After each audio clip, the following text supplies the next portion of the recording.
Hello all, it's James Johnson, aka Blade. Welcome back to my channel, welcome back to my content, and welcome back to Heads Will Roll Reforged. And a playthrough that's taking place after the latest DLC, which is Threads of Destiny. So we are currently at the stage where we are stuck in the town of Cambrai. We have gone from trying to siege the town to becoming sieged in the town. The prince and the earl just came up with their fabulous plan that I need to basically snipe the lord of the French lord with a crossbow in order to get the army to fall apart. So that's where we are. With that being said, let's jump in and do some things.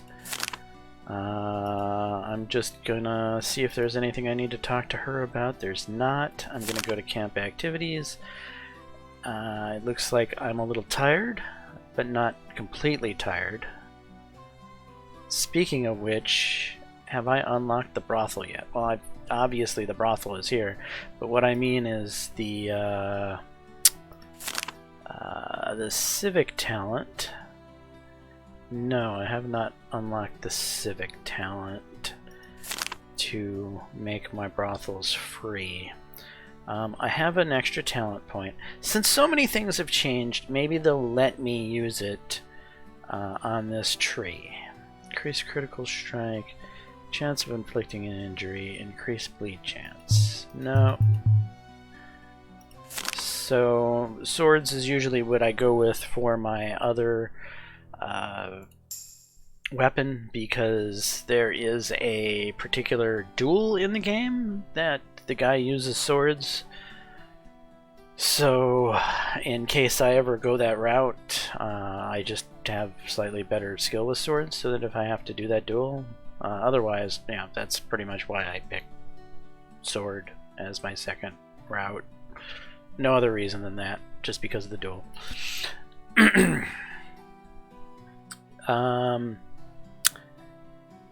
Yeah. So I need to talk to the sergeant. Ha! Who's that I see? God strike me now if it's not our new sergeant himself. You grow fast, lad. Can't keep up with you. Just yesterday you were bare-assed militia and I barely had time to wipe your snot up. And look at you now. That's a big man right there. Very happy for you, son, but try not to let it get to your head too much. Even though you and I have the same rank now, you better get it through your thick skull. If the Earl's squad is a pond, then I'm the biggest and fattest fish in it. If it's a swamp, then I'm a huge mean toad sitting on a hefty water lily surrounded by tiny frogs. I croak, you croak too. I want to catch a mosquito, you've already grabbed two. I'm going to dive in the water, you've been waiting for me at the bottom for half an hour. Remember this one simple rule, and you will never have any problems. I'm the boss here, and you're just a little bite. And I mean an errand boy. Deal? Deal. That's great. And I'll make sure that you are treated with the respect you deserve. Reputations with the soldiers has increased by 5. Alright, do you know any good crossbowmen? Earl loaded me with another errand of his. Ha, it's something very important again, isn't it? Let me guess, he's out of wine again? Nice try, but I'm afraid this time it's indeed really serious. I am in urgent need to find a good crossbowman in the camp capable of making an accurate shot at a long distance. At a very long distance. We have a lot of good crossbowmen, but judging by your tone, I think you're looking for someone really special, right? Bullseye. This shot will be difficult, and there will be no second chance. I need someone I can fully rely on. Yeah, it's not an easy task. But you have proven yourself well, and the people respect you. So I'll give you a hand. I'll find your marksman. Come around and see me in a couple of days, and I'll suggest the most suitable candidate. Alright.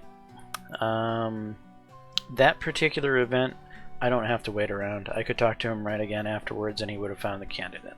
But I do want to rest a little bit before I do so, just because... You know what? I'm going to actually train. You're going to do what? Yeah, I'm going to train. Agility, coordination, and now I'm going to go to the brothel. I lost some virtue. Well, that sucks. Okay. Now we will go back and socialize with the sergeant. About a good crossbowman. How's the search going? I was to keep my word, boy. Done as promised. In Count Sunderland's war party, there's this fellow by the name of Vittori, an Italian mercenary. Go find him. He looks like a typical southerner. You can't miss him. They say that Vittori is a marksman gifted by God himself. During the last assault, he got one of the French knights through a gap in his visor from 300 paces of a distance. If he cannot shoot this shot, then not a single person on earth can. Alright, now I'm going to go see Vittori. As the sergeant promised, locating Vittori among the Count Sunderland's men proves effortless. His distinctive Mediterranean appearance makes him easily recognizable. Impressed by your reputation, Vittori agrees to help. Prestige with reputation, success. According to the Italian, making such a shot with an ordinary crossbow would be problematic. One would need to be inventive. Vittori claims he'll take care of most of the preparations. As for you, you'll need to get two things, a crossbow trigger, as well as a sturdy bowstring from a particularly powerful crossbow. Vittori goes on to mention that obtaining the opponents is your responsibility, and that he can't be bothered to assist you in that regard. However, he does add that you could, at last resort, try to fashion something from makeshift materials, or remove the required components from other crossbows of suitable design. Alright, so now we're going to go back here because I came to that unprepared. I'm going to grab the crossbow string. I have crap in my inventory. I could probably get rid of the cross because I've gone past the place where I might have needed it. So if we're going to be selling stuff... Goodbye Falcon. Goodbye Scabbard. Goodbye Pike.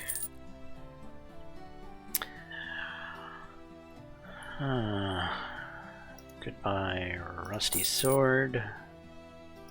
Goodbye Woodcutter's Axe. Javelin. Shieldmaster's Ring.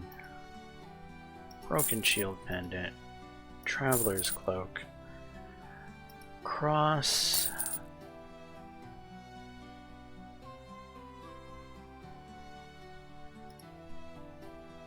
Go to crafting.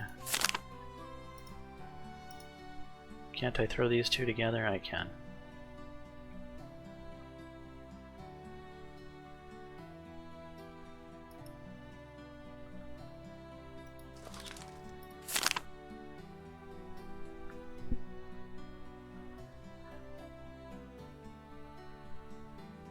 Alright, and then... Oh, I need to go back to trade, sadly, and get me Fletcher's tools. Okay, now I should be totally ready. A broadsword. How much prestige is a broadsword worth? 3. Not as much as I thought it was. Is the page more prestige? Yeah, it is.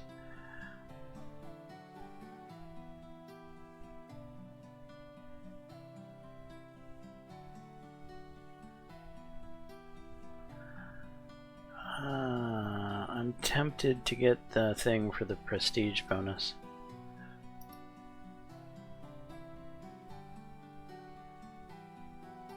But I'm not gonna.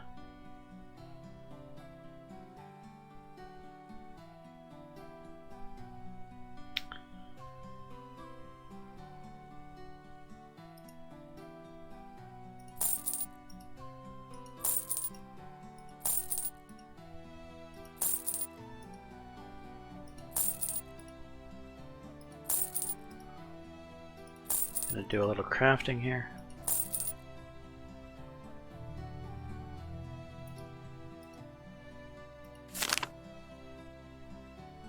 Okay, cloth plus a strong ale. It's one of those. Cloth plus a strong ale is one of those. Got extras. Okay, leather, leather, leather, leather.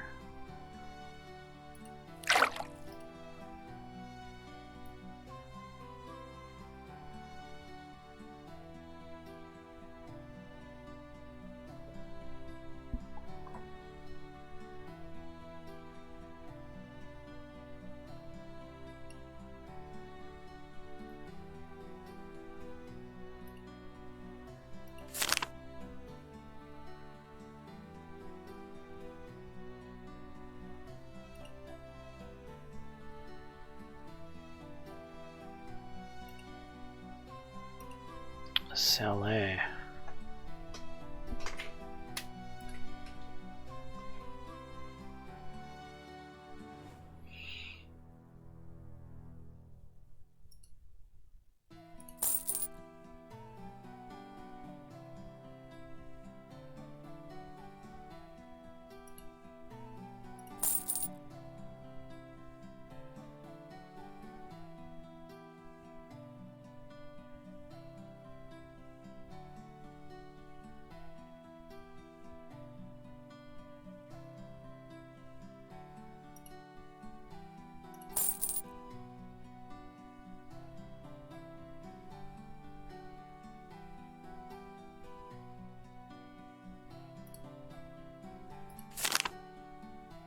Okay, we're gonna take these 3 cloth and make a tourniquet. And these 2 leather will make a canteen. Oh, we got a bunch of extra canteens. Okay, throw the canteen together with the medicine. Get an antidote. Alright, that should do.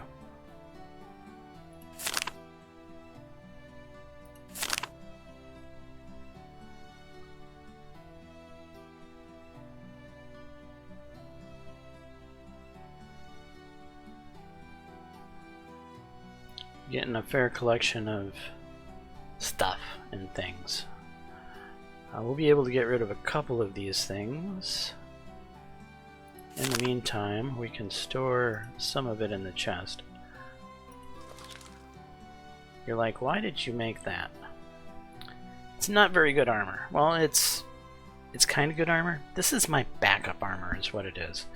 When I move on from this chapter, I'm just going to carry it around. It will serve its use. I'm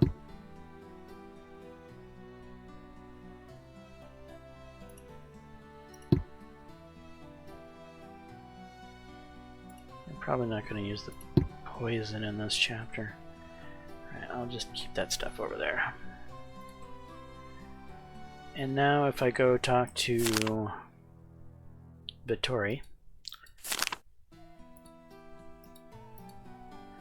I should be able to use his Okay. One more thing. I have to remove the crossbow from my inventory.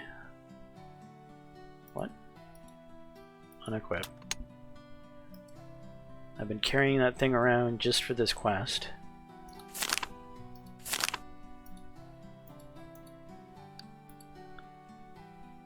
So that will disassemble into the trigger mechanism, and we already have the string. So now we can hand over the trigger mechanism, and we can hand over the string. Now Vittori's ready, and we can do that quest. In the meantime, I'm going to do some quick training. Gonna spar, do a little endurance, Am I going to dare go to the brothel again to lose more? Virtue? Yep. I've had a pretty good virtuous run going on, but I just got rid of 30 just like that. If I want to keep my virtue, I have to avoid the brothel, evidently. So, I think that's the last time I'm gonna use the brothel for this purpose. I usually go nuts with the brothel this particular chapter, because I like to get a lot of training in this chapter, because it's when I can finally start to train things beyond 20. But yeah, anyway, let's go to quest. We're gonna go do For Whom the Bell Tolls. You know what? I want to stop by the De Lambert estate just because.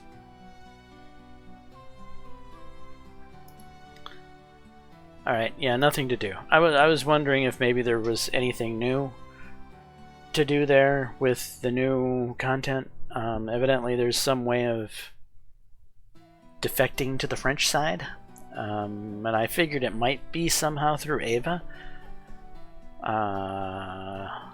So I wanted to check that. Camp activities quest. We're gonna go try to make the shot. The Falcon Tower rises almost above the French camp and offers an excellent view of it. Also, you can clearly see William de Roche making his daily morning detours at the French position. However, now standing on the tower and looking down, you clearly understand that hitting him from such a distance would be not difficult, but incredibly difficult.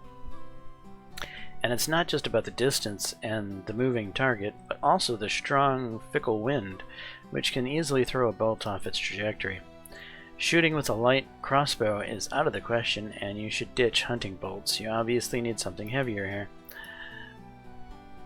And you should probably find a more experienced marksman as well. Hiding early in the morning at one of the embrasures of the Falcon Tower, together with Vittori, you look out for Sir William, who is about to appear on the hillock near the camp.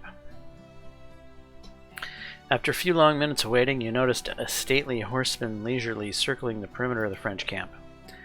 The Italian carefully loads the crossbow then comfortably stations himself at the embrasure, throwing up his weapon and prepares to fire. Vittori is in no hurry and aims for what seems like an eternity. You already want to snap him out of it, but as soon as you open your mouth, there is a click, and a bowstring throws the bolt forward with a whistle. The calculations turn out to be perfect, and the bolt hits the target, throwing the rider off the saddle to the ground. Kicking up a cloud of dust, he rolls down the hill to the French tents. "It's done," Vittori says, grinning. "That's how we shoot in Italy." Before descending from the tower, you pause for a short while to observe the enemy camp, which is rapidly plunging into a grand commotion. When you come to the Earl to report on the completed mission, he takes your success for granted, stating that he did not expect anything less from you. Reputation with the Earl is increased by 10. As a thank you for the work done, he gives you a small bag of coins, 75 florins. Sending you home, the Earl promises to personally convey the good news to the Prince and notes that it may well be that with one successful shot you may have just won the campaign that has been almost lost. EXP for completing the quest plus 20. I've figured out what this EXP is for. Evidently, the way you get civic talents now is by doing these missions. So this plus 20 EXP is towards getting your next civic talent. That, among many other things, have been redone in this game that has changed. And I might talk about that in a different episode. Let's just say I'm not a complete fan of some of the changes. Okay, I'm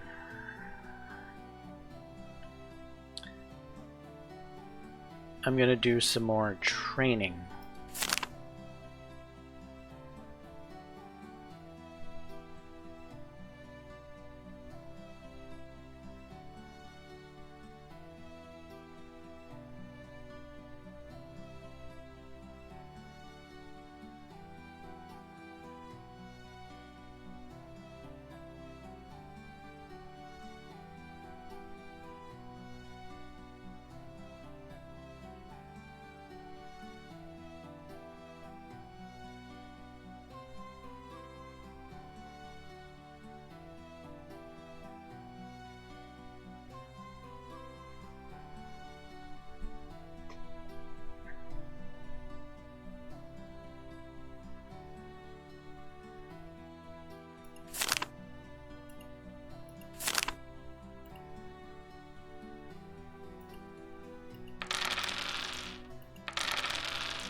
Several months into the campaign, your habit of looting the bodies of slain enemies for anything even remotely useful becomes widely known among your comrades. The fact you always get the best spoils does not sit well with many of them. On one occasion, a group of half a dozen approach your camp, eager to have a talk with you. Surrounding you from all sides, they give you a friendly pat on the shoulder and remind you that the war is a team effort. And since one soldier cannot win a battle alone, one should not claim all the loot for themselves. Look, buddies, do you not forget that I came up with all that medicine to save all your lives? That was me. I've been going out collecting herbs and making medicine that has saved your lives. I have not sold a single damn thing I've crafted, you sons of bitches.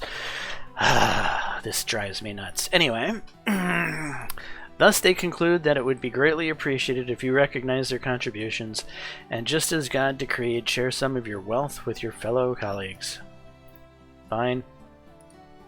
You agree with their point and share some of your money with them.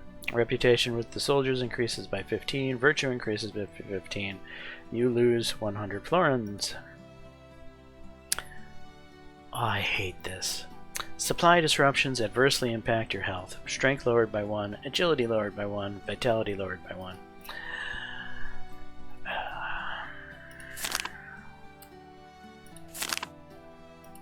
Vitality. Vitality. Vitality. So I just got my strength back and my vitality back plus a little bit of vitality. I still have the lost endurance though that I have to recoup because of that damn event.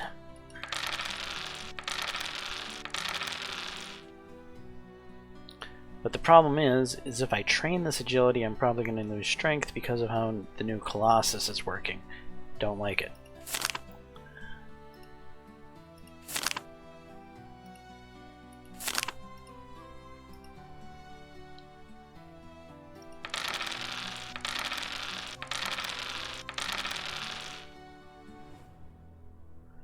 Shortly after the murder of William de Roche, the Earl summons you to his place. Expecting to get praised, you are very surprised to find the Earl and the Prince very annoyed. Bad news, James. Fate has turned its ass on us again. This bastard de Roche has survived. What? But sire, I saw him with my own eyes. How a crossbow bolt hit him. Even if the wound was not fatal, then he definitely should have died from sepsis. Yes, I don't know what you saw there, but de Roche is alive, and that's a fact. But how? My spies in the French camp reported back this morning. King John sent for the best doctors from Paris. The wound is serious, but not fatal. Personally, I assume the fact that we even managed to hit the target to be a miracle in itself, given the distance and difficulty of the shot. When you assume, you make an ass of you and me, boy, and nobody asked you, by the way. This is not a miracle, James, but a well-thought-out plan. And well-thought-out plans are what we have in abundance. These words make your blood run cold. The French think by hiding de Roche in their camp, they have made him safe, but no such luck. We'll get him there, too. And to be honest, judging by the information that we have, he is in very bad condition and may not make it anyway, especially considering his age. I think it's his age. When I got to my first war in Scotland 2 decades ago, this son of a bitch was already covered in battle scars from head to toe, and was considered the best warrior on the continent. He simply destroyed us at Bannockburn.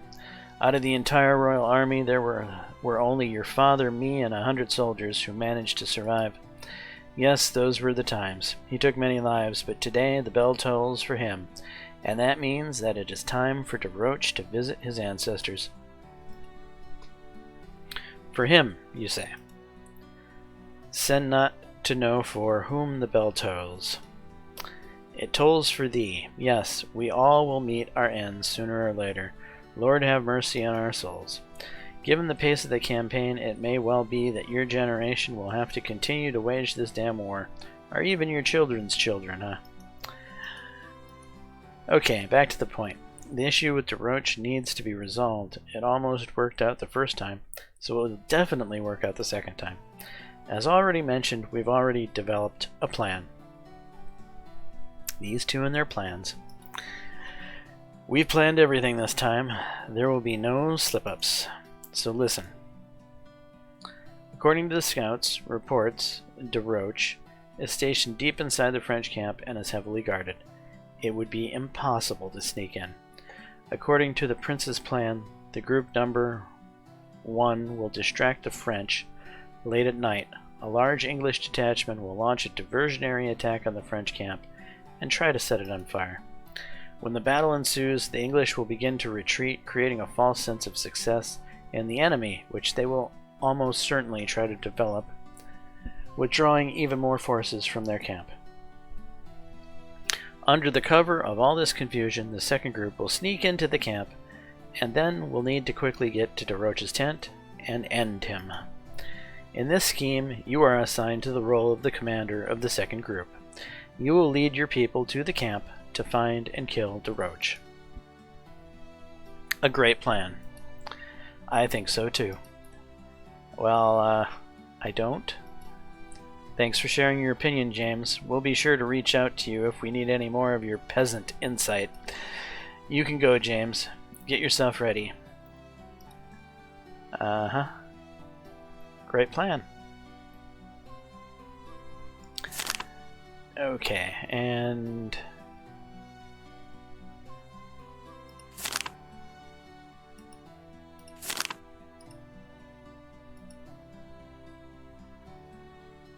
the Earl buys a couple of kegs of wine from a local merchant and treats all his men to a jug for each. Yay.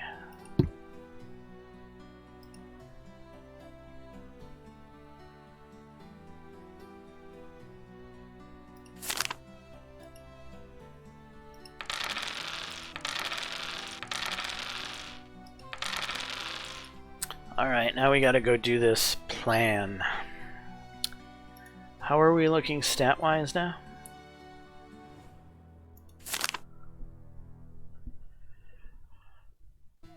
$33, $23, $23, $23, $33. Not bad. And we've got 23 weapon skill. This is a pretty good character for this juncture.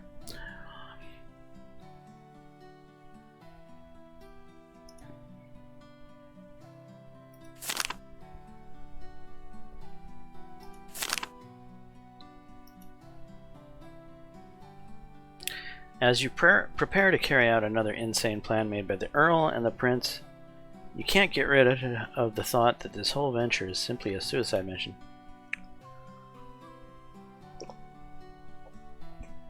To sneak into the heart of the French camp, kill a well-guarded target, and then manage to get back sounds difficult, if not completely impossible. However, you obviously have no choice, and at the appointed hour, when the English troop starts a diversion, you, at the head of a small detachment, are preparing to break into the enemy's camp. The attack causes great turmoil in the French camp. All battle-ready soldiers are being hastily redeployed, and the far side of the camp where you plan to infiltrate is left almost unguarded. Much to your surprise, you manage to get inside the camp without fanfare. Reluctantly, you have to admit that the prince's idea seems to be actually working. As you reach the tent, where injured Desroches is said to be in, your luck suddenly runs out, as the entrance is well protected by a group of heavily armed warriors. You have no time to mess around. If you have to deal with the guards, you must do it fast. Otherwise, they will find reinforcements, and that will be the end of you. You attack with a battle cry. Alright, so here I am, and here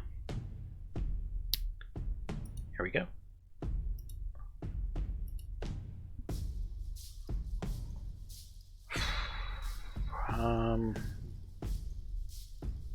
Looks like we're going for the limbs.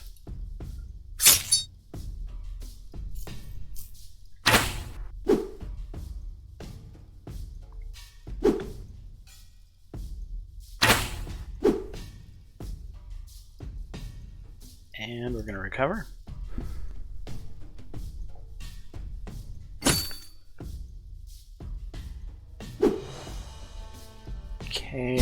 armor was damaged.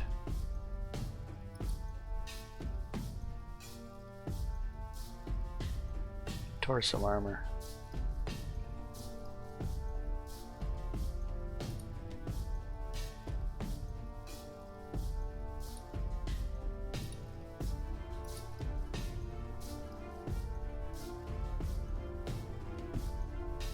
You know, as much damage as I did with the first limb strike. Well, look at the neck.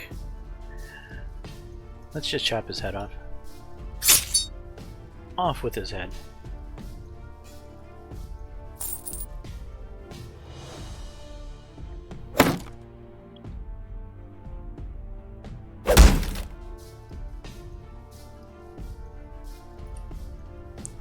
Cover.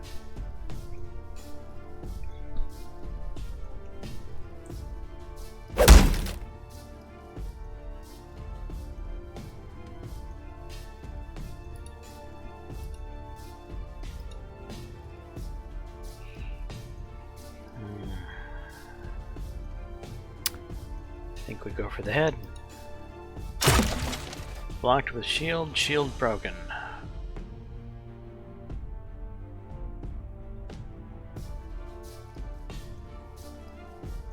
That's a nice new touch, is that when you break shields now, they vanish on the character. I like that.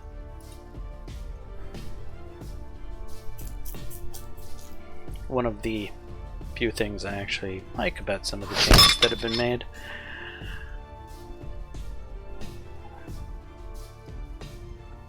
Alright, we're gonna recover one more time. And I might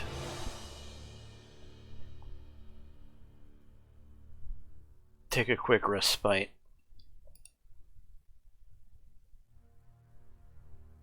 Nice.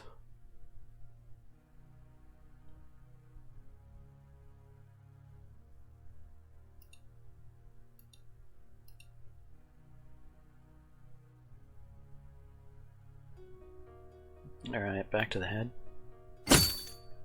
Partially blocked by helmet.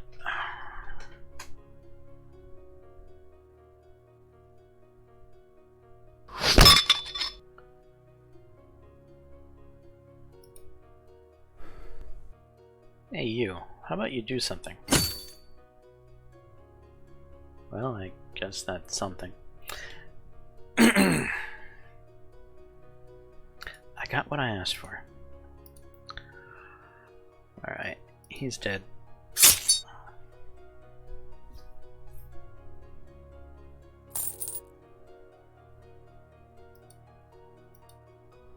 And I'm gonna loot the body, of course. Ooh, I've never seen this before.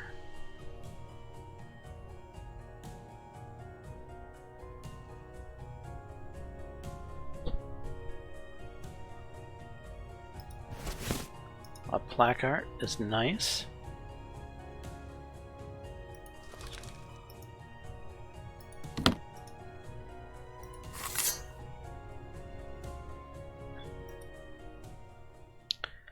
Your comrades stay outside to cover the escape route, so you enter the tent alone. The insides of the unexpectedly spacious premise are illuminated by just a few dim rays of moonlight. You make out a human figure lying on a large bed surrounded by numerous vials of medicine and bottles of decoctions. The darkness makes it impossible to clearly distinguish his facial features, and the situation does not allow any delay. Your comrades remaining at the tent entrance urge you to hurry up and get rid of DeRoche as soon as possible so that you can run away from the buzzing hive that this French camp has turned into. You decisively go up to the man planning to cut his throat in one swift movement and disappear into the night right away. However, there is something that could not have been predicted. Moonlight reflects off the blade of a dagger going towards your throat from somewhere on the side. Another figure hidden by the shadows suddenly attacks you. Despite the advantage of surprise, the stranger's attack is inept and you easily dodge it. After that, you throw the enemy to the side with a powerful kick. As if made of paper, the stranger immediately loses his balance and falls to the ground with a groan. A woman's groan. Ava, I can't. I can't let you do this. I'd rather die. What the hell are you doing here? The man you were sent to kill. He's my father. Your father? This cannot be. You said your father is Guillaume de Lambert. And this is William de Roche, the right hand of the French king. William is Guillaume in the English manner. Guillaume Godfrey de Roche, the third Comte de Lambert. My father fought in Scotland against the English king. There, among the English, the name William de Roche stuck with him. What the hell? Tears begins to run down Ava's cheeks. Please, I beg you. He is all I have. And if you kill him, then I swear to God, I'll either stab you in the back with a knife or I'll kill myself. For whom the bell tolls. The war started by the old men who try to settle long-forgotten scores with each other, widely opens its insatiable bloody mouth to devour first them and then their children, and the children of their children. Do you know what will happen if you kill him? The war will only flare up with renewed vigor. My father strikes fear into the hearts of the English lords by his very presence, and as long as he is alive, they will not dare to openly compete with the French army. But his death will untie their hands. Lord, you don't even seem to understand what you are doing. Today you will slit his throat and come back as a hero. Do you know what will happen tomorrow? Your beloved king will deliver a beautiful speech that victory is now at hand, and all that remains is to crush the decapitated enemy army. And you and your friends will be the first to attack, and the first to die, having received nothing in return for your life, and without having understood anything. You are just a pawn in this game. Standing before the unconscious de Roche and his crying daughter with a sword in your hand, you involuntarily recall the Earl's words about the war which is destined to last 100 years, in which even the children of your children will have to fight. Perhaps Ava is right, and some orders are really better off not being followed. So this is the first major decision in the game that has major ramifications. If you kill de Roche, you indeed become a hero. Then some big battles take part. The English get their asses kicked anyway. And you either go home to fight a civil war on behalf of the prince, or you end up going home back to your hometown to get taxed into oblivion. However, if you spare him, the war sort of ends the same. Similarly, you have the choice of. You have some of the same choices, except typically this will end up sending you in the mercenary route, where you end up going to Brittany to become a mercenary. However, I don't even remember how to get to the Holy War. But anyway, this choice pretty much sends you in multiple different directions based off of what you do.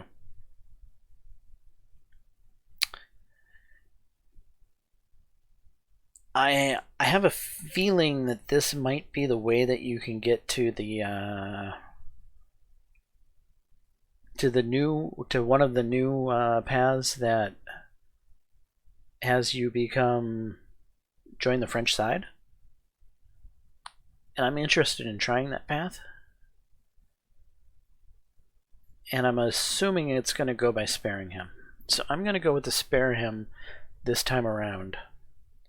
Though sparing him usually tends to send you in the mercenary paths. I don't really want to do the mercenary paths. However, at the same time, I do want to try the new French route, and it's got to be through sparing him. So we'll see. Realizing well that you would most definitely regret it more than once, you lower your sword and take a step back. It seems like the unambiguousness of this movement lifts a rock from Ava's chest, and she exhales heavily, pouring out a chaotic and semi-coherent stream of words of gratitude. My relation with Ava has improved by 50, and my virtue has improved by 20. That's the other reason I kind of went this way, is this is one of the more virtuous runs I've had up until this point, and I knew that this choice would result in a nice chunk of virtue. So I feel like it goes with the character I've created to date, that him being a virtuous character would do the virtuous choice. So I guess I'm role-playing here. She tries to hug you, but the loud noise from the outside sobers you up, and so after throwing a farewell glance at her, you rush away. You tell your comrades that DeRoche was not in the tent, and instead of him, there was some other noble doofus. The information received from the spies turns out to be incorrect. There's no time to continue the search, and all that's left for you is to get back as fast as you can. The news of your failure causes great dissatisfaction. The Earl makes it clear to you that by failing this crucial mission twice, you've severely eroded his confidence in you. The reputation with the Earl has lowered by 20, a reputation with the soldiers has lowered by 25. The Prince does not exert severe criticism, but points out that the night's diversion to distract the French has cost the British army about 100 brave warriors who did not come back. And now, thanks to you, their lives have been wasted. More horrible, though, is that the failure of this gambit further confirms French army upsmanship. The only recourse is for Edward to negotiate peace. And obviously, on far from the most favorable terms. This whole speech leaves a weird aftertaste. On the one hand, you have just put an end to the possibility of successfully completing a military campaign. On the other hand, however, you seem to have just saved several thousand lives. EXP for completing the quest plus 20. Alright. Have I unlocked a civic point? No. I have unlocked a weapon talent.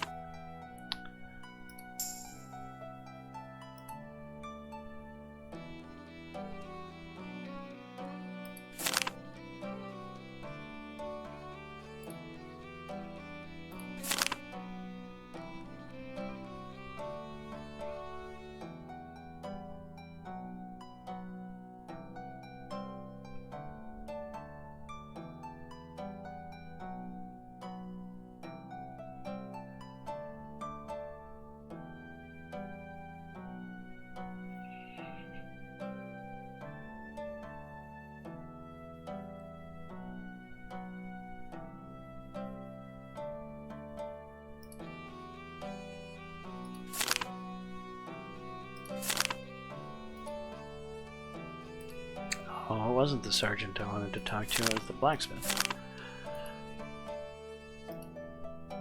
What do you have?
So I've been operating without a Gorget now for a while. I feel like it's time to add a Gorget to my character.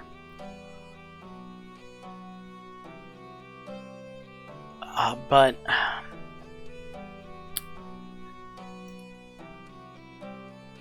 the chainmail Gorget takes away an endurance and 2 coordination. The neck is a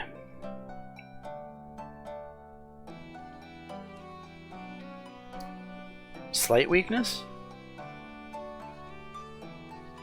but my Aventail does give some neck coverage. If you look at it, you got 5 neck cover from the Aventail, or 5 neck armor. However, it depends on what happens with my crafting. Let's do the crafting first.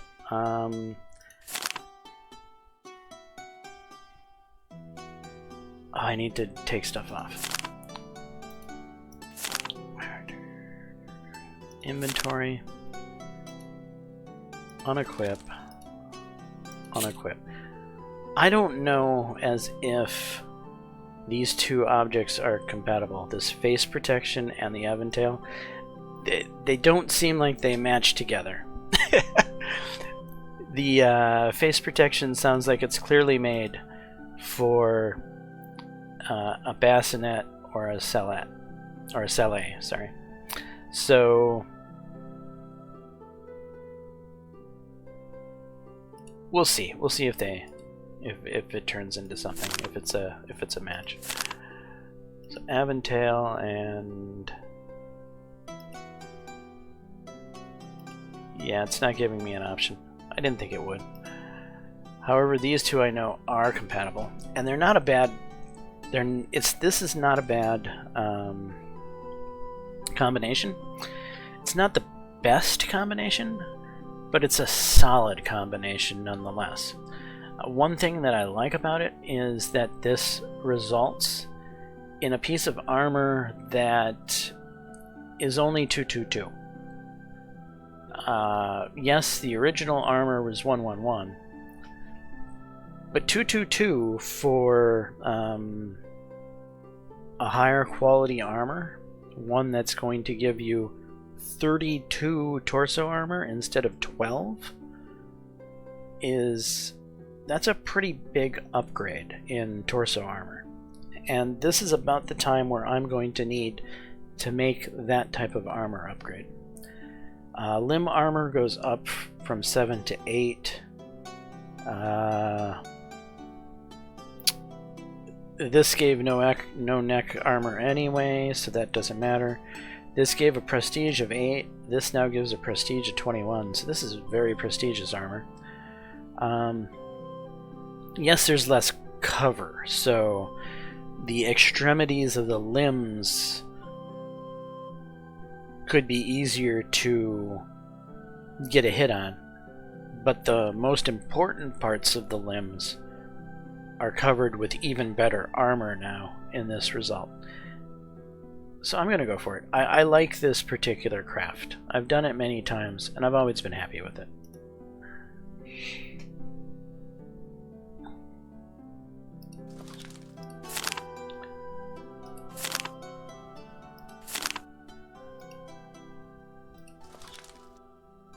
And now I look more knightly even. Okay, in the meantime, we have to sort out what we're going to do about my head.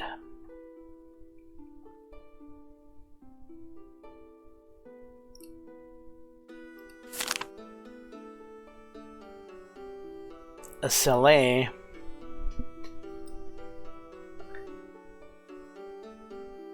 could work with that other object.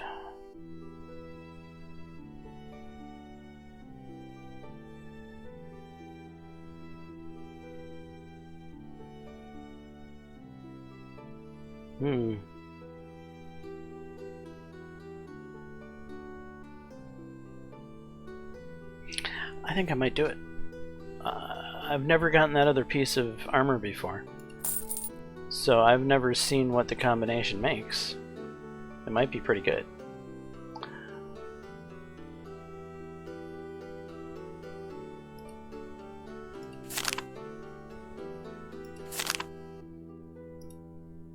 Yep, they combine.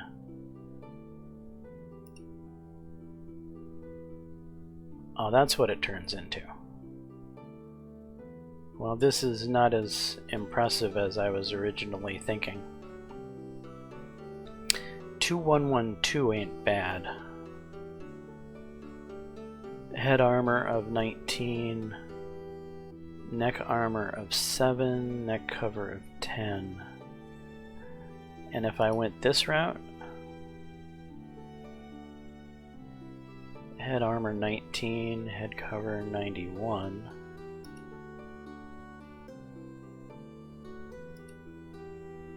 So the same amount of head armor.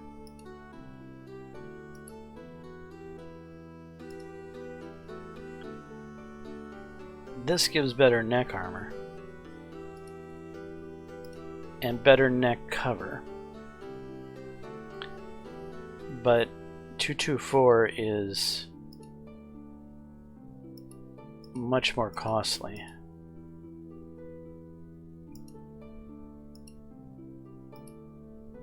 They're the same prestige.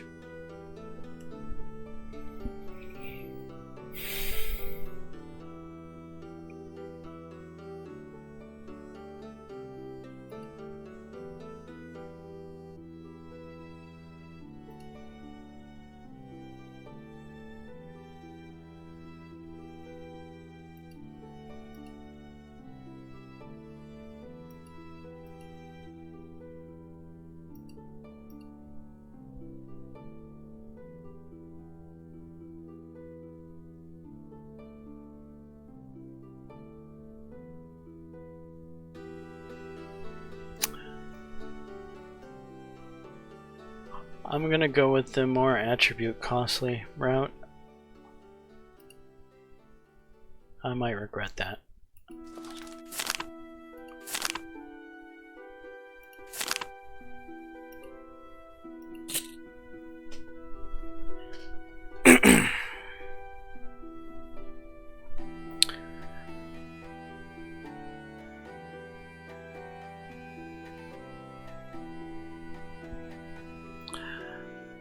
The reason is this gives me fairly good neck armor and neck coverage. Better than the other one would have.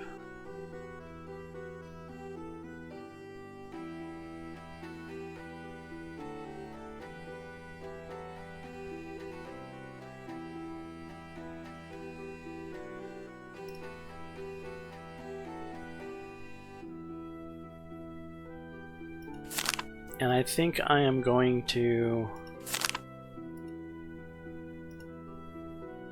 just slightly reinforce my neck with this light leather gorget.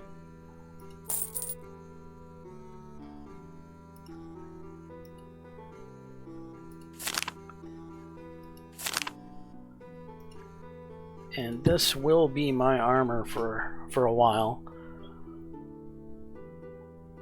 providing... Is the long sword one-handed or two? It's a two-handed sword.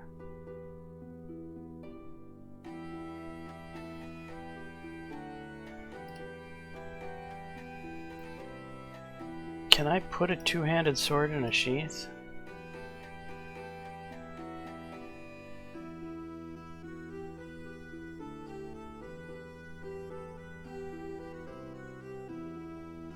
When you put something into the sheath, that's when this agility penalty starts to take place. Right now it's not giving me an agility penalty, but this is the time where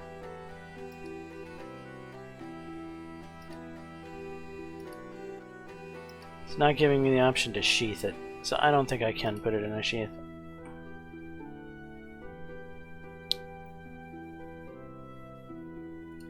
Okay, we're gonna go back to trade. Sell some of this. I hate to sell this crafting item. I might hold on to this, as it might come in handy down the road. I might be able to craft a better helmet for a squad mate or something.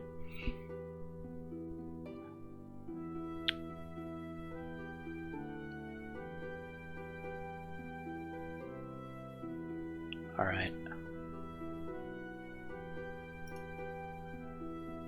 So now that I've butchered my characteristics by doing those upgrades to my armor, it's time to try to fix what I did.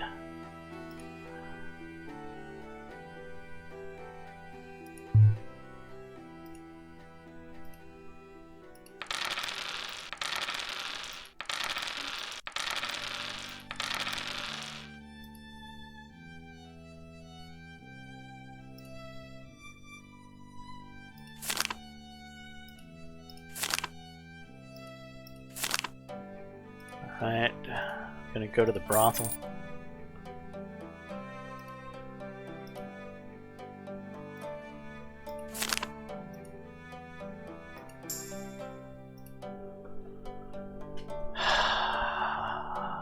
Okay, how does this play out? I end up going the mercenary road.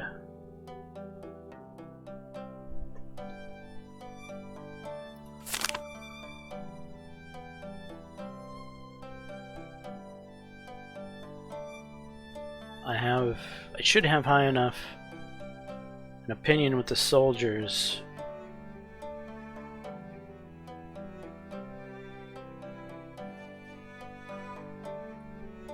Well, we'll see what happens.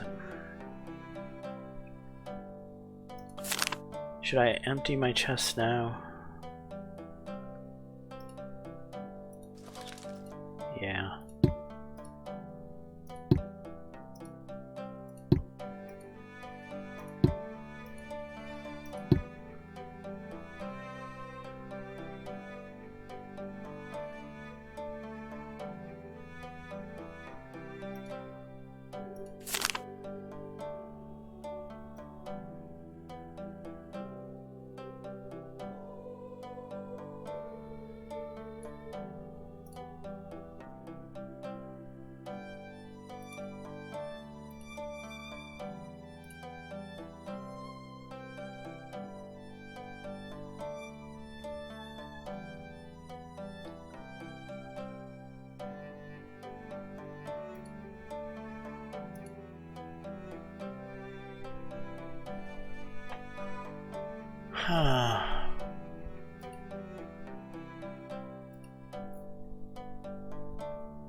You might be wondering why I bought that, and I'll try to explain. I have no idea where I'm going to end up going, or how the game is going to progress at this point. There's some roads from here that lead to you losing armor, weapons, stuff like that. So if you have extra stuff in your inventory, you can use it if you've lost your weapon, for instance, or having spare armor, you can lose it if you've lost your armor, or you can just sell it for money if you lose your money. So we'll see what happens from here.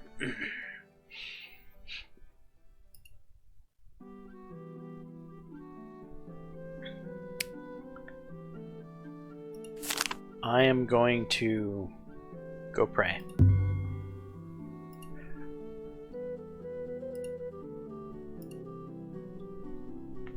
Failing to kill William de Roche puts an end to any hope of defeating the French with a decisive military action.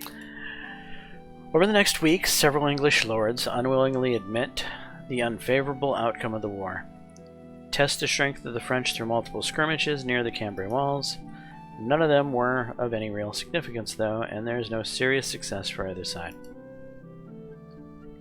As de Roche gradually recovers and regains control over the army, which each passing day the French troops become more and more militant, proving the seriousness of their intent and forcing Edward to speed up negotiations. A formal truce was concluded shortly thereafter, ceasing active fighting.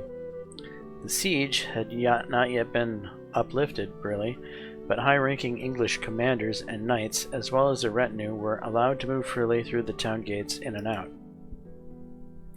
While the patrols were still there, and arms were still kept at the ready, it was clear to everyone that a full-fledged peace treaty was around the corner. As per tradition, a peace treaty ending hostilities between the two kingdoms is followed by a joint hunt, attended by both kings. This time the hunting grounds were chosen to be the forest west of Cambrai, an area owned by the de Lambert family. Among the 50 noblemen on both sides who were to accompany the two sovereigns, naturally there was the Earl, who decided to take you along as a bodyguard. The royal hunt looks surprisingly just like a regular one, reminding you of the time your father would take you along on them. The only difference is that you and your father had never decided the fate of the entire continent while stalking a boar. Also, ale and wine did not flow like a river exactly. You were enlisted as a guard, but this duty feels like you are a bodman so far, as you accompany the Earl, who keeps his retinue somewhat at a distance from the king's, and their retinues. All you do is bring bottles full of wine in return for the empty ones and reload the crossbows.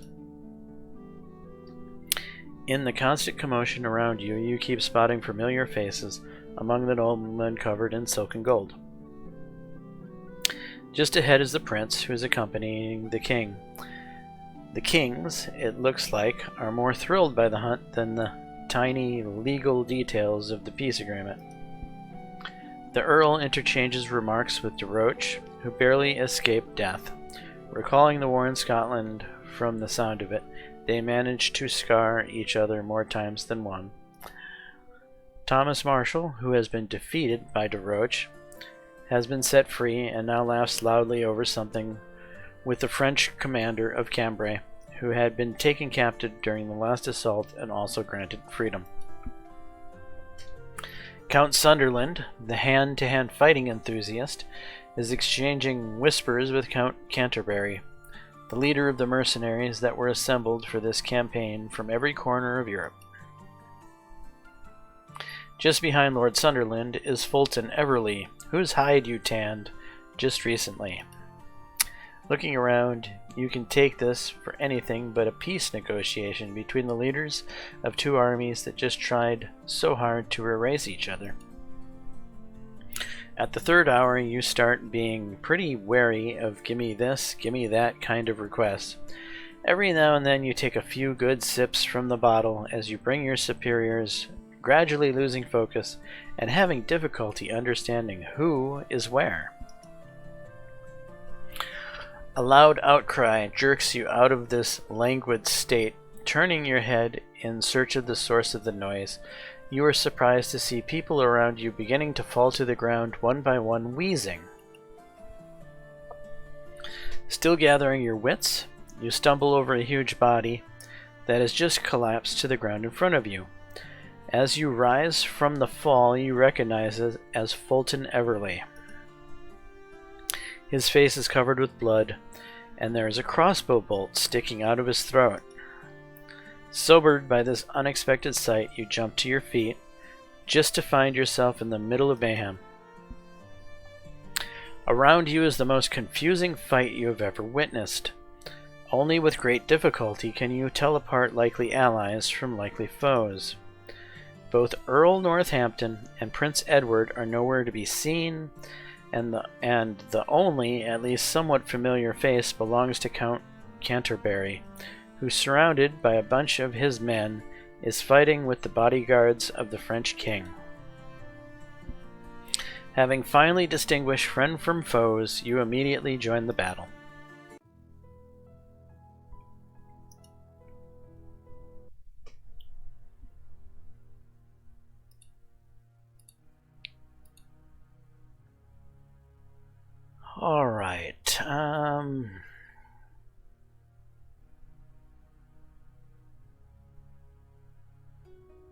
I think we're going to go for the head.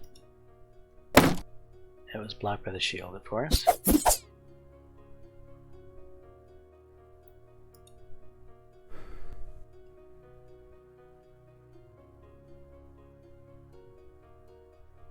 Okay, we're going to do a recovery, even though there's only 3 I need. But he's full right now, and I would rather recover and let him try to hit me, and then attack him next round. Because now he'll be slightly easier to hit.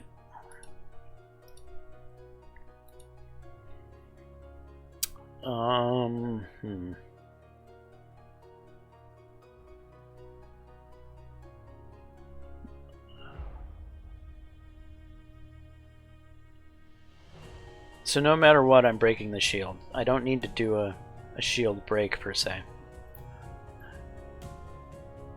I'm gonna try to go for the neck, even though it's a risky hit. I missed, of course.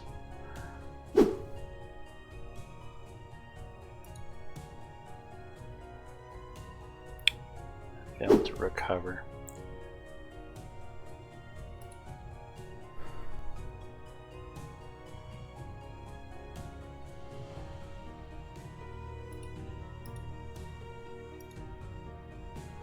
Alright, neck again.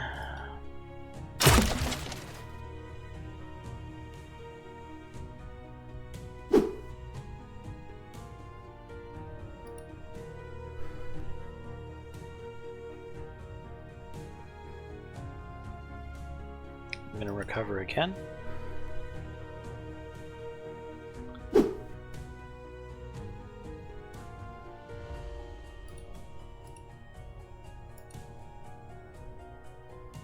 Neck one more time.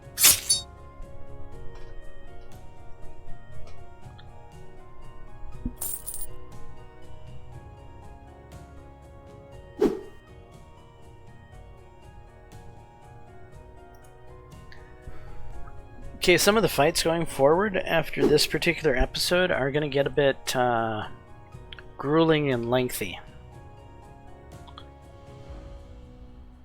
as the game's difficulty is going to start to show that it's developing. I'm going to take a respite to get back to fresh.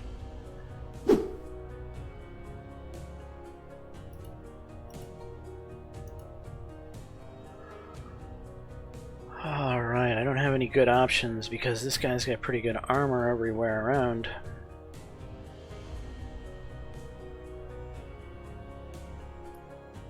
I think my best bet is to go for his limbs 2 times in a row.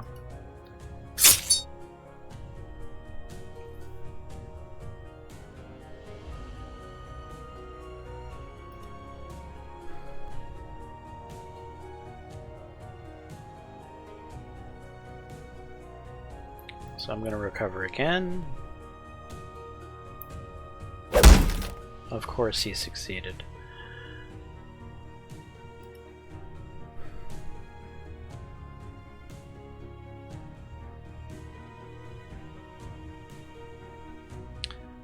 Alright, I'm gonna respite.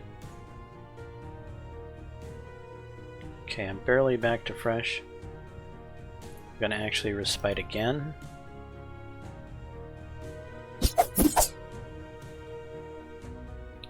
And I'm gonna respite again. Because I want to stay nice and fresh in this fight. Now I'm gonna finish him off. Probably with a limb hit, as the limb should finish him off.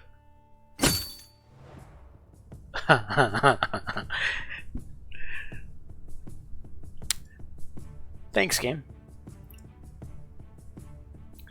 His armor saved him just.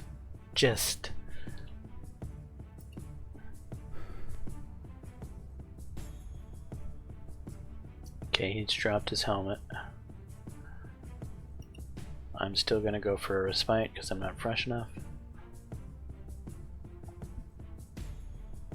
I'm going to go for a respite again to allow him to move first. Of course he succeeded in his respite.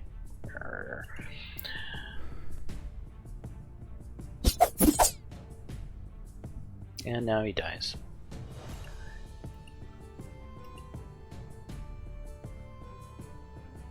Let's just take his arm off.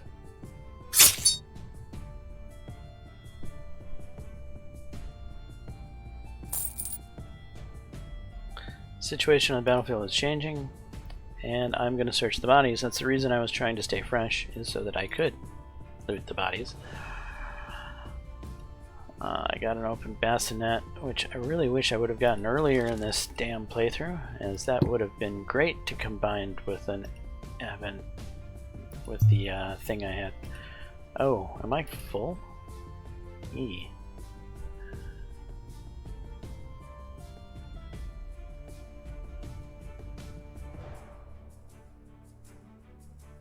What's this worth? It's worth a lot. Cross isn't worth so much, but that trigger mechanism is.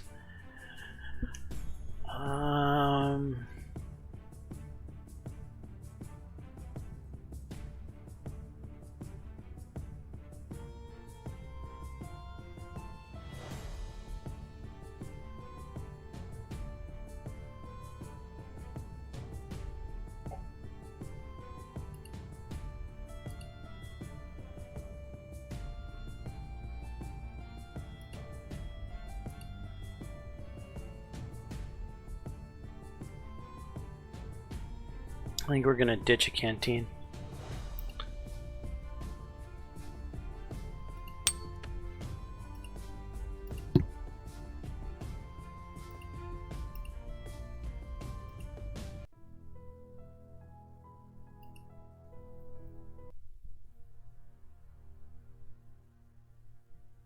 And we've started winded.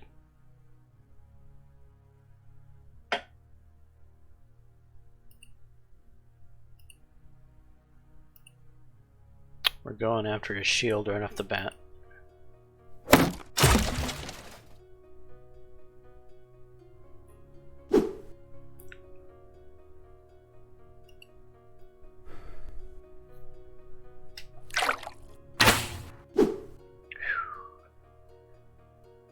How much crossbow skill does he have? 8. He's got several bolts.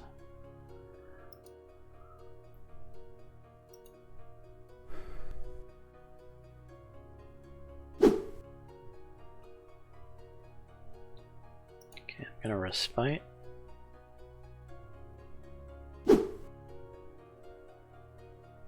Okay, I got to attack him at this time. This is opportune.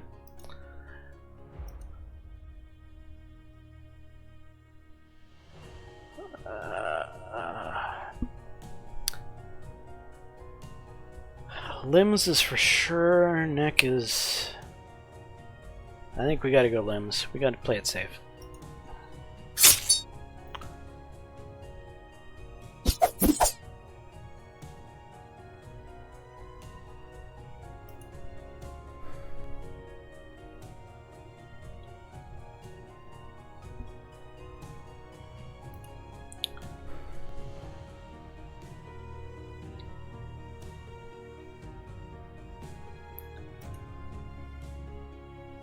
Okay, I'm back to fresh. He just reloaded his crossbow.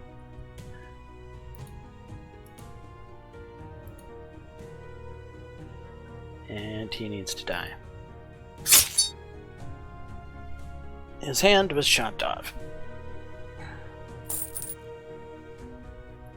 With your assistance, Count Canterbury's men managed to kill the French warriors in the bloody battle. I'm gonna search. Okay, we got night bracers there, which are fairly valuable. If I might even want to use them. I probably will use them. Probably the canteen. The Salé is worth a fair chunk of money.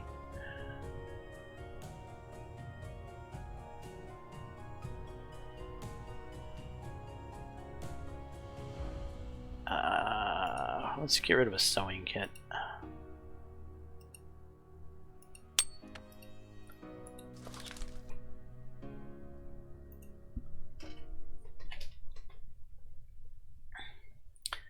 Emboldened by the victory, some of the Allies rush in pursuit of the retreating French, sensing the opportunity of snatching some valuable loot and captives who could be ransomed for quite a hefty profit. You consider joining the chase.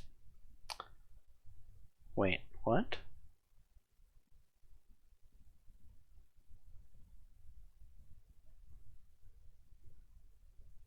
This has never happened before.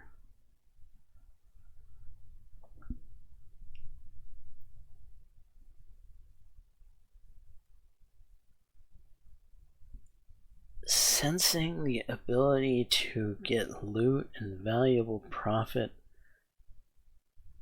Do I give chase?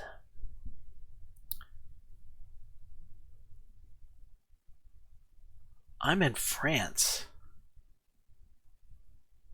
A peace agreement just broke down in France.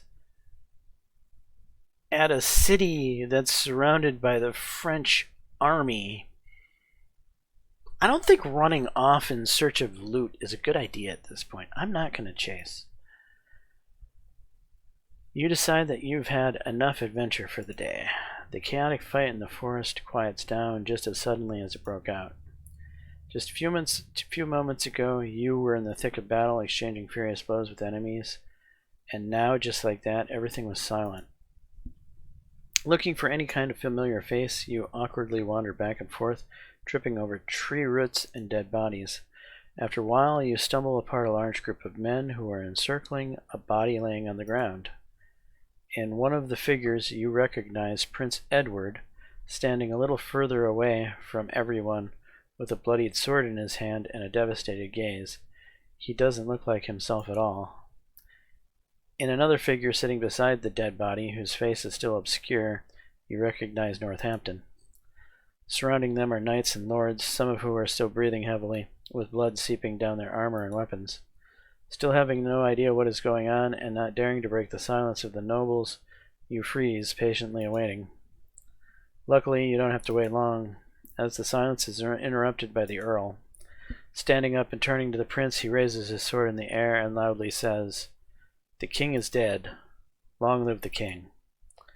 After a moment of hesitation, the crowd surrounding them follow his example, and their shouts echo through the area. An opportunity to get a full picture of what exactly has happened during the hunt is given to you only after some time, when the Earl finally bothers to provide you with at least a brief explanation. As it turns out, the peace talks were nothing but a ruse of the French, who came up with an unthinkable villainy, an attempt to assassinate the English king as well as all of his most loyal lords. The wine was spiked with some kind of poisonous brew, which they intended to incapacitate the king's entourage, leaving them defenseless, but by some miracle their poison hadn't worked. That left them no choice but to draw their swords and try to take the king's life with steel. Further developments didn't really require an explanation, as you've witnessed everything yourself. The king was killed in battle, but the prince, as well as the rest of the English lords, survived, rendering the enemy plan only partially successful. And yet, as it turns out, the king's death was enough to sow the seeds of discord in the English camp. Now the whole army found itself pretty much split into two groups, with some of the lords, primarily Canterbury and Sunderland, insisting on continuing the war, while others, led by Northampton and Prince Edward, insisted on suing for peace. At first glance, their stance might have seemed cowardly, but according to Earl Northampton himself, things were not as easy as they seemed. In his own words, the desire to seek peace with the French came not from cowardice or excessive friendliness, but rather from the fact that in this particular case the French were not the real enemy of the English crown, with a number of clues pointing not at French soldiers but at Count Canterbury's mercenaries as the real killers of the king.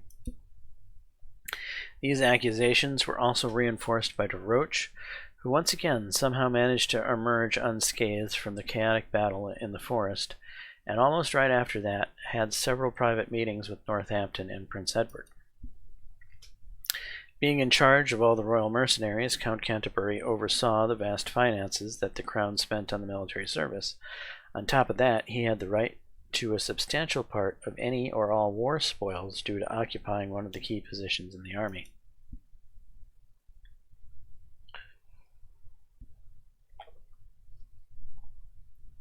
Thus, even a peasant could make a pretty logical conclusion that the timely death of the king, who was about to make peace with the French, indeed benefited Canterbury much more than anyone else.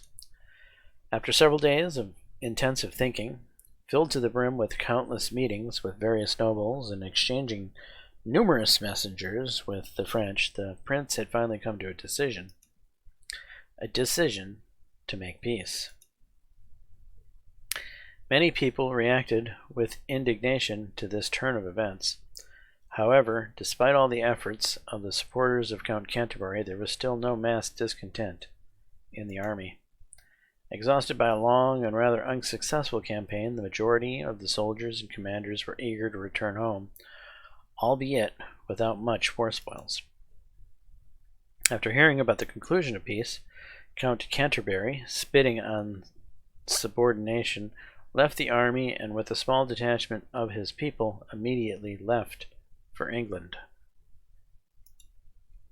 Sensing danger, Prince Edward hastily concluded all of his affairs on the continent, dismissing mercenaries and handing over what remained of the army to Thomas Marshall, who he instructed to return the men home as soon as possible. After that, the prince, accompanied by Earl Northampton and the rest of his inner circle, rushed back to England. With the king dead, and Canterbury, Northampton, and Prince Edward now gone, the discipline in what remained of the English army took a serious change for the worse. Bands of mercenaries assembled for this campaign with prospects of generous war spoils all of a sudden found themselves without a leader and without a war. But with a bunch of unfulfilled promises, instead, considering themselves betrayed and lied to, they started deserting the army en masse, flooding the neighboring regions, and spreading a wildfire of small-scale wars and skirmishes all around this part of the kingdom. Thomas Marshall, left in charge of the army and unburdened with considerations regarding the well-being of France, decided to simply ignore the departure of the mercenaries and concentrated his thoughts on getting the remains of the forces first to Dunkirk and then by sea back home. The mysterious death of the king, followed by an abrupt conclusion to the war with England pretty much abandoning all of its continental allies, brought a collapse to the pre-war alliance. This resulted in the Flemish fleet refusing to aid in ferrying Thomas Marshall's forces back to the island, leaving this job to the much smaller and battered English fleet. Thus the forces had to be returned home in very small portions, with many soldiers forced to spend the winter in Dunkirk while awaiting their turn to go home. You also turned out to be one of these men. By that point, the supplies were all but gone, and you were pretty much left to survive on your own. It is during this period of seemingly endless waiting that you received an invitation from Duke de Montfort, who offers to enter his service as a mercenary. I really don't want to take that route. I've done it so many times. I'm going to actually refuse, because I don't know what happens when you refuse this. Many soldiers respond to the offer enthusiastically, but you are not among them. Having joined the French campaign against your will, you were satisfied at least, because you were simply managed to survive the war, and now you dreamed of returning home to a quiet and peaceful life, instead of getting involved in another dangerous enterprise. Oh, I don't want to go home. I go home, I get everything robbed from me. You decide to stay in Dunkirk and wait for the evacuation of your homeland. In the few months that this waiting takes, the already very modest supply lines are completely cut off. Soldiers are basically forced to obtain food for themselves by buying it from the locals with the money they earned during the campaign, poaching in the surrounding forest, or even looting.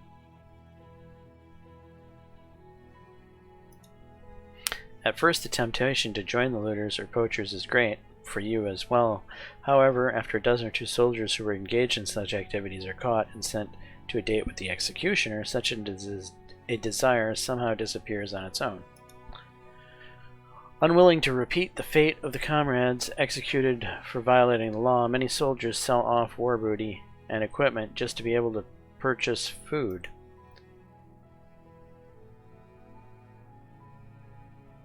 I'll buy food for money.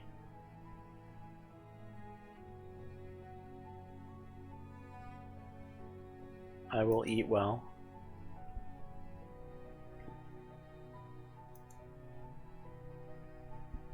In the end, the long wait is over, and you, among the last soldiers of the Royal Army, leave Dunkirk on a ship that's heading back to England.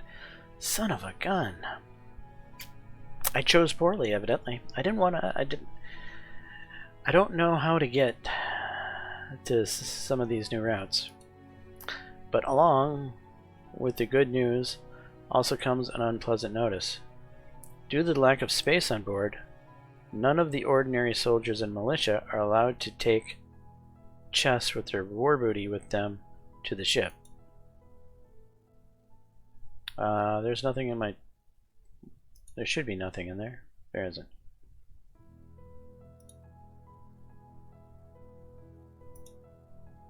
You have to leave your chest behind. Among the last soldiers of the Royal Army, you leave Dunkirk on a ship that is heading back to England. During the voyage, many of your comrades suffer from seasickness, but you tolerate your stay on the ship well. On the way to the ship is becalmed, but after a few hours of waiting, the wind nevertheless rises again, and by the evening you manage to arrive safely in Dover. The creaking ship deck and salt-smelling hold remain behind, and Dunkirk, Cambria, and the Royal Camp tents are gradually turning into an increasingly distant memory. It's time to start a new page in your life. Since you have no relatives or acquaintances in Dover, you, despite the fatigue, intend to immediately go to your native Maidstone, which is about a day's journey from the south coast.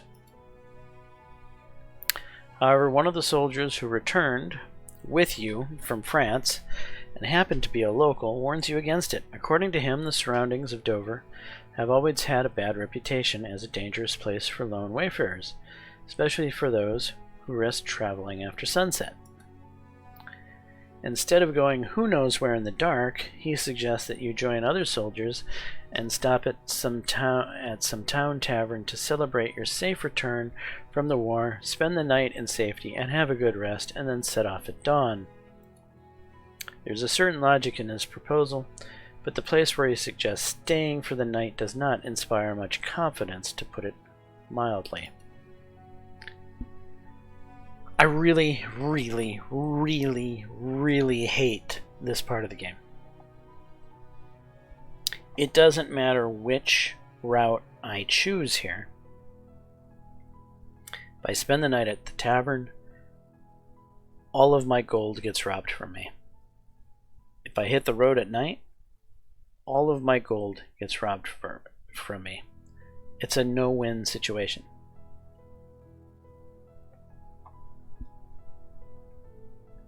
So I'm going to hit the road at night. His argument did not convince you, and you prefer to set out immediately. The consequences of this decision do not take long to manifest. In about the third hour of the journey, fatigue takes its toll, and you, right on horseback, fall first into a light nap and then into a full sleep. Sleep out of which you are suddenly pulled by a heavy blow to the back of your head. Before you can figure anything out, a group of unknown people manage to pull you out of the saddle and then inflict a series of blows to your body and head. After a few moments, you nonetheless come to your senses, pull out your weapon, and start desperately swinging it around, fighting off the attackers. Soon the attackers actually retreat, leaving you alone. After checking on yourself and making sure that there were no serious injuries, All the things were in place you were already going to rejoice. When you suddenly realized that the villains did not leave empty-handed, the purse from your belt was deftly cut off, 1,007 florins lost. This is why I was debating buying more stuff. But my inventory is full. I didn't have any room to really hold any more stuff. Fortunately, the adventurers end there, and you overcome the rest of the road to Maidstone without any issues. When the familiar spy of the town hall appears behind the nearest hill, it becomes warm in your chest. You have returned home. Chapter 4, Interbellum, Maidstone, England, Week 1. As is often the case in small towns, absolutely nothing has changed here during your seemingly so long absence. The guard at the town gates was still lazy, the innkeeper was fat, and the cat who lived in the inn was kind of fluffy. The tavern's beer tasted as sour as before, and the audience inside was all the same dubious. The streets were crowded with the same onlookers, and the merchants were still calling for potential customers' attention. Maidstone met you in exactly the same condition as it was when you left it for war. The family was overjoyed at your safe return. All the numerous relatives and acquaintances gathered at the huge table set in honor of your arrival. Beer and wine flowed freely. Congratulations and toasts were raised, and you had to retell the details of your incredible adventures over and over again. The arrival at Dunkirk Castle, the acquaintance with Bartholomew, the looting of the local arsenal, the first bloodshed in battle, the raid through the streets of Cambrai to rescue the young prince, the acquaintance with Cecilia, the duel with the French knight, the first visit to De Lambert Estate, the communication with Ava, Bartholomew's cunning schemes, the triumphant end of the siege, and the subsequent appearance of countless French troops, the personal meeting with William de Roche and the refusal to kill him, the mysterious death of the king, and many, many other things. For a few days you become the center of everyone's attention and bask in the rays of this albeit small but real glory. However, the feast arranged in your honor ends. Numerous guests leave, and you have returned to reality, which, as it often happens, turns out to be harsh.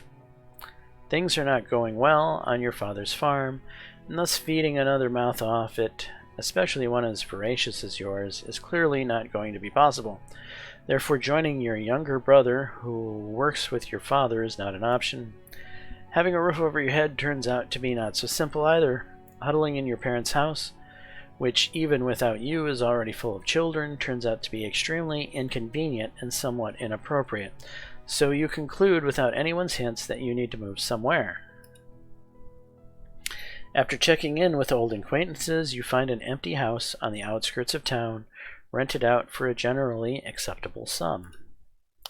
A visit to a local loan shark allows you to get a small starting capital, which is given to you on the word of honor and a written promise to start returning the agreed amount in a week.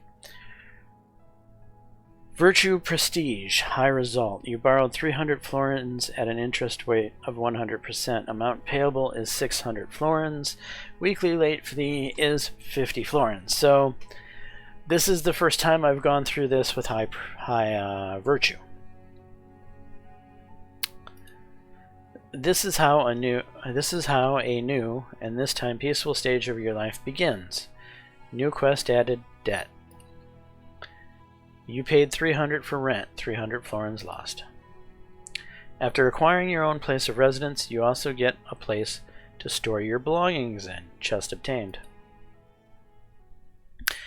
And, amazingly enough, no town guards came to steal my equipment because I was a non-virtuous person. So that's one plus to this particular route that I've never had before. I've never actually kept all my stuff. I have all my armor and my weapon. It wasn't robbed from my person, so I'm going into this better than I ever have. However, this is probably where we should wrap up this particular episode. If you guys are enjoying this playthrough, please smash that like button, consider subscribing, And until the next time, all, peace.